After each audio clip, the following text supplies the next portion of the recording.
Olá! Aventura, pioneirismo, coragem. Essas três palavras definem muito bem o surgimento do automobilismo no Brasil. Do início da década de 50 até os dias de hoje, muita coisa mudou. O esporte se desenvolveu e o piloto brasileiro passou a ser referência na pilotagem de um carro de corrida. Se o Brasil é considerado um celeiro de pilotos de sucesso, com 8 títulos na Fórmula 1, grande parte dessa conquista pode muito bem ser dividida com aqueles que botaram a cara e a coragem quando o automobilismo era um esporte extremamente perigoso. Você vai ver agora as razões que fizeram a fama dos pilotos do Brasil no exterior. O início de tudo, os personagens de uma história romântica que deram vida ao automobilismo brasileiro. O automobilismo é um negócio tão envolvente que se o sujeito não for obstinado, ele não for fanático, ele não for um apaixonado incontrolável, é melhor ele não se meter. Porque é um negócio que envolve demais, né? E não só envolve a vontade, como até a integridade física, né? E naquela época, sabe, antes de mim, o piloto usava uma touca, né? Já bem antes de mim. Na minha época a gente já usava capacete, mas a gente não tinha cinto de segurança. Hoje cinto de segurança, hoje airbag já é uma coisa, né? Já faz parte da nossa cultura o airbag. Cinto de segurança, pô. O cara dá uma cacetada, a primeira coisa que ele faz é voar fora do carro. O risco era maior e as pistas também não tinham a segurança que tem hoje, inclusive um telado. E agora imagine então correr na rua, onde você tinha vários pisos, paralelepípedo e asfalto. Tinha guia esperando, que o carro escorrega, bate na guia.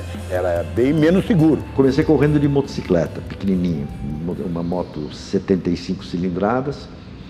Eu fiz 4 corridas, na 4ª corrida eu tive um acidente nas ruas de Santos, entrou um caminhão na pista durante a corrida, porque a pista foi mal fechada, enfim. Ninguém queria ter um filho, um irmão, corredor automóvel, uma coisa lógica, porque era perigoso. Eu reconheço que era perigoso, eu trago esse trauma comigo. Sabe, eu nunca quis ter um filho meu corredor automóvel.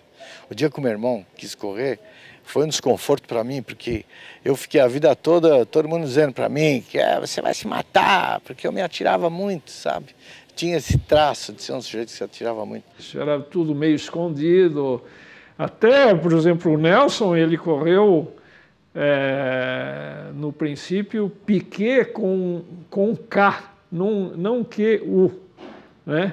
Porque ele não queria que o pai soubesse, né? Então era Nelson Piquet com K, né? Mas era mais difícil porque as famílias achavam que era realmente um negócio perigoso, né? Para vencer isso era um certo esforço. Primeira vez eu corri com o Luizinho e nós patrocinados pelo Sabó, né? E José Sabó naquela época ele me ajudou lá com o jogo de pneu, pagou a inscrição, pagou os pneus para nós. Então o Luizinho correu com o Sabó, como se fosse Sabó, o pseudônimo dele. E eu corri como Paps, coisa de moleque. O Emerson era garoto, a mãe dele já não deixava. Ele formava equipe comigo de motocicleta, pequenininha, mas a mãe, a dona Juse, não deixava ele correr. Ela descobriu que ele, escondido, de vez em quando vinha para Interlagos e tal. E ela começou a proibir as corridas dele e tal. Então ele ia nas corridas. Naquele dia, coincidentemente, ele estava chegando com o meu pai e eu já estava hospitalizado, porque isso aconteceu tudo num treino, antes da prova. E aí eu parei com a minha carreira e meu pai, no final do ano, eu passei na escola, apesar de todo engessado e tal. Ele falou, olha, eu tenho um carro, eu vou te dar esse carro, mas você é um carro só, não tem outro. Você faz com ele o que você achar melhor. Mas isso também foi um momento da história que se fazia com artista. Porque ninguém queria ser jogador de futebol naquela época. Porque ser jogador de futebol era meio vagabundo. Ninguém queria ser cantor de rádio. E hoje em dia você vê que mudou, né? Então o cantor é ultravalorizado, o desportista é ultravalorizado. Então foi um outro momento da história, tá? Olha, meu pai era um argentino fanático, tá? E meu pai foi sábio. Eu admiro muito. Inclusive no meu livro eu conto isso, sabe? Meu pai, ele fingia que não sabia no comecinho, sabe? Mas ele não dividiu comigo essa responsabilidade, deixou eu assumir sempre as minhas responsabilidades sozinhos. Mas ele sempre teve muito orgulho sempre gostou muito de eu ter feito tudo que eu fiz. O lançamento internacional do automobilismo brasileiro foi no Circuito da Gávea. Correram Fangio, Marimon, Von Suck, Pintacuda, que era famosíssimo, tá? Farina correu aqui. E depois acho que foi o primeiro campeão mundial em 1950. Agora, conta a história propriamente do nosso automobilismo. Ela começa em 1939 pelo Chico Landi. Não propriamente 39, porque houve coisas antes, mas simbolizamos que a primeira vitória do Chico Landi em Bari, guiando uma Ferrari de fábrica, foi uma coisa importantíssima para a nossa história. E ele ganhou em 39 Bari e em 1940 ele chegou em segundo, guiando uma Ferrari da fábrica. Chico Landi foi quem, eu acho que iniciou essa molecada no automobilismo. Que a gente guiava, o pessoal guiava no estilo Chico Landi, sabe? Que era você provocar o carro antes da curva, para ele vir escorregando, porque não tinha os pneus, o carro escorregava, hoje em dia não escorrega mais, e apontava na curva e acelerava, esse era estilo Chico. E outra coisa interessante, que tem um camarada que eu acho o sujeito mais importante da história do automobilismo brasileiro, que é o Wilson Fittipaldi. O Wilson Fittipaldi, naquela época, já jornalista muito atuante, o maior jornalista de automobilismo que o nosso país acho que já conheceu. O Wilson fez a primeira transmissão intercontinental narrando a vitória do Chico em Bari. A história do automobilismo brasileiro, ela fica muito forte quando o Wilson Fittipaldi cria a 1000 milhas no Brasil. Foi exatamente em 1956, quando era fabricado o primeiro carro nacional, o DKV Mag. E o Wilson, ele queria fazer aqui no Brasil a Mille Miglia, que a Mille Miglia da Itália era a prova mais importante que tinha praticamente uma das provas mais importantes do mundo, mas ela era feita na estrada, né? E o Wilson queria fazer a 1000 milhas brasileiras no Autódromo Interlagos. Começou em Interlagos, foi a primeira pista, né? Era a única pista que tinha no Brasil, que era uma pista muito melhor do que essa que está aí. Uma pista maravilhosa, uma pista que tinha curva de alta, de baixa, de média, para cima, para baixo, esquerda, direita, uma pista completíssima. O Fangio, que era campeão do mundo na década de 50, pentacampeão do mundo, ele dizia que Interlagos era a melhor pista do mundo, porque tinha visão para público, tinha um traçado seletivo. E a gente começou a dizer que era uma pista que separava os homens dos meninos, porque para andar em Interlagos tinha que guiar direito, senão não andava. Era fácil de andar na pista. Todo sábado era aberto ao público. Então você entrava com o teu carro aí, o carro do teu pai ou tal. A gente andava aqui com 14, 15 anos. O Emerson, eu, de DKV, o pai da gente trazia a gente aqui, pô, deixa eu dar uma volta. E dava uma voltinha lá, devagar. Aprendemos a guiar. Uma boa parte do nosso aprendizado foi em Interlagos, porque a pista era aberta a público. Claro que corria riscos, claro que aconteceram coisas que não deveriam ter acontecido, que gente que entrava na pista de madrugada e queria desafiar as curvas aí e tal, e teve acidentes, enfim.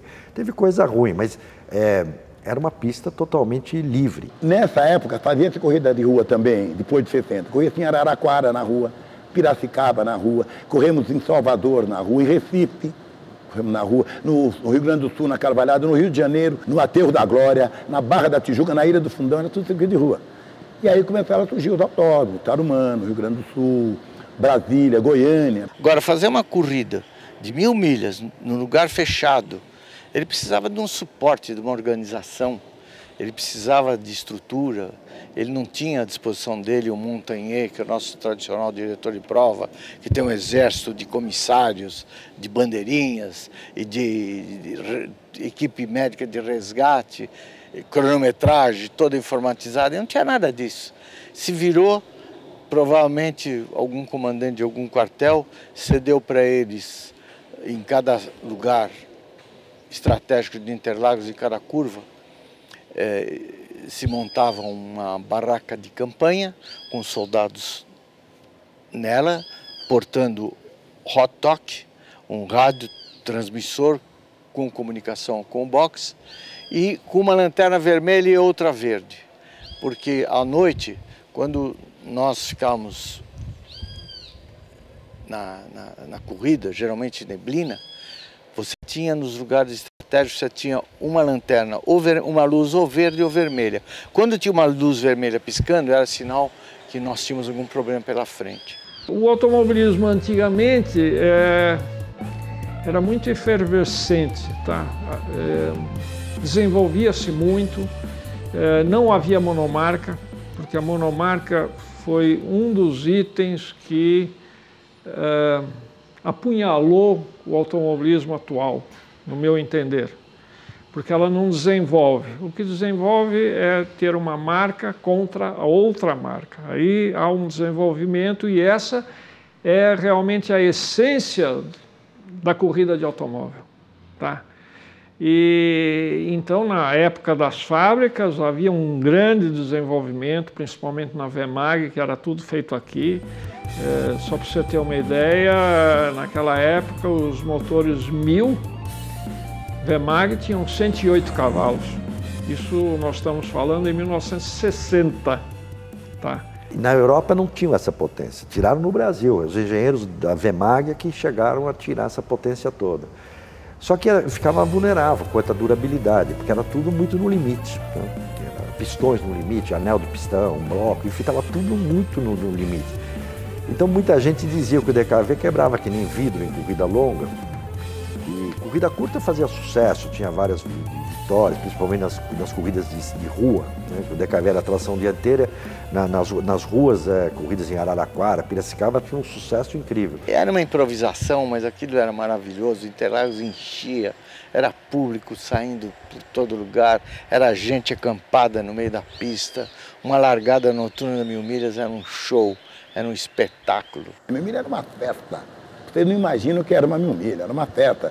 Os namorados iam para Interlagos acampar, ficavam acampados a noite inteira, as torcidas, cada um torcendo para um tipo de carro. A expectativa de todo o automobilismo era sempre com relação às 1000 milhas.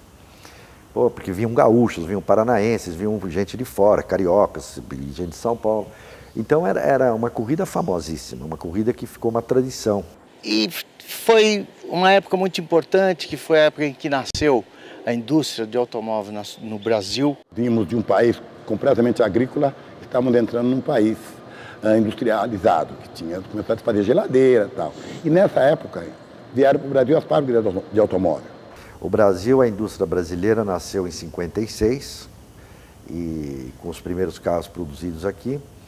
E aí as fábricas, as montadoras começaram a montar suas equipes de corrida a partir de 59.